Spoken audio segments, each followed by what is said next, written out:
भद्रक जिला वासुदेवपुर ब्लॉक अंतर्गत मूलडीही मां घटबासुरी नूतन मंदिर प्रतिष्ठा उत्सव अनुष्ठित होईछि।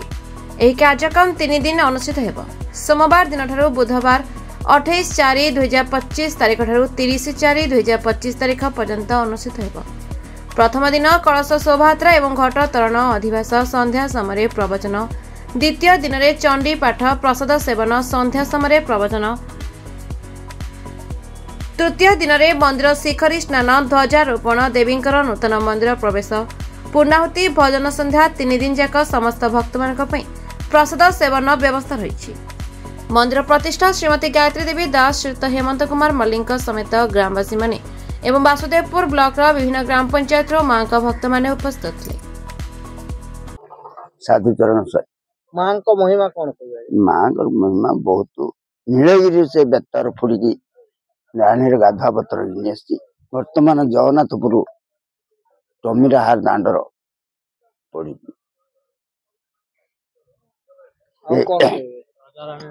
रानी पत्थर ये गोटे शिमिली गच था।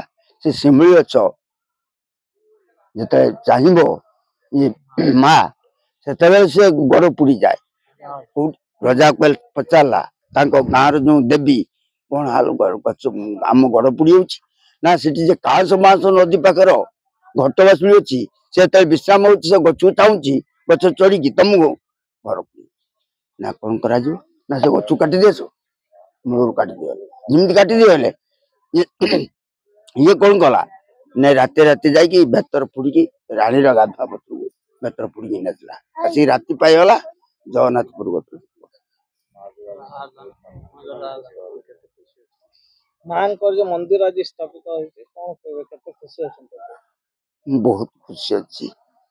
मु आज 50 वर्ष धरिकी मां चल बहुत खुशी।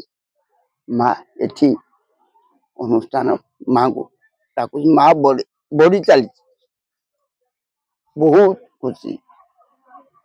बहुत लोकंकर समस्त दान अच्छी।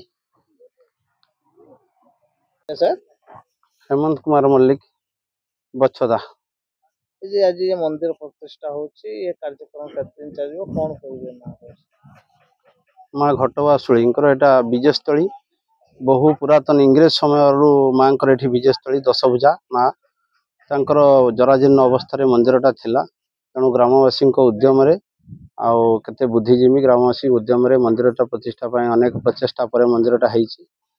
तेणु ये मंदिर प्रतिष्ठा 4 दिन कार्यक्रम चालू अच्छी। 27 तारिख अंकुरारोपण हेले 28 तारिख मां घटाधिवास है। 29 तारिख दिन आपणकर जो पार्श्व देवता से महास्नान और शिखरी स्नान है। आसंता काली मां नूतन मंदिर विजय हेबे एवं तांकर शिखरी रे जो नागचक्र त्रिशूल प्रतिष्ठा हेबे एवं मां नूतन मंदिर को प्रवेश करिवे। शेष रे पूर्णाहुति हेबे। आउ कौन कहबे को माने सहयोग करछन? विशेष करी हमर मूलडी ग्रामर ग्रामवासी एवं पाख जो दासाई अछि दासाई रो ग्रामवासी वयस्क लोक समस्ते को सहयोग रे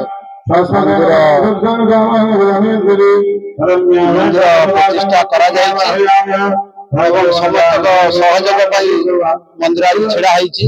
समस्त को अशेष धन्यवाद देबी। पवित्र पावन उत्सव रे समस्त सहयोग करिथबारु एवं आजिर मध्य हमर प्रवचन कार्यक्रम अच्छी संध्यारे सत्य चैतन्य ब्रह्मचारी ढेंकानाल सुदूर आसुचंती एवं आसंता काली शेष दिन में आमर भजन संध्या भुवनेश्वर शांतन कुमार नायक टीम जड़े आसुची भुवनेश्वर सुनामधन्य कलाकार से परिवेषण हम आपणकर पूर्णाहुति पर एवं समस्त सहयोग श्रद्धालुओं प्रतिदिन प्रसाद व्यवस्था करा जायछि। आज पाखापाखि 2000 लोक प्रसाद होता। प्रसाद सेवन करुछंती श्रद्धालु भक्ति आसुचंती एवं मां का दर्शन करुछंती। Bureau report Subhadra news.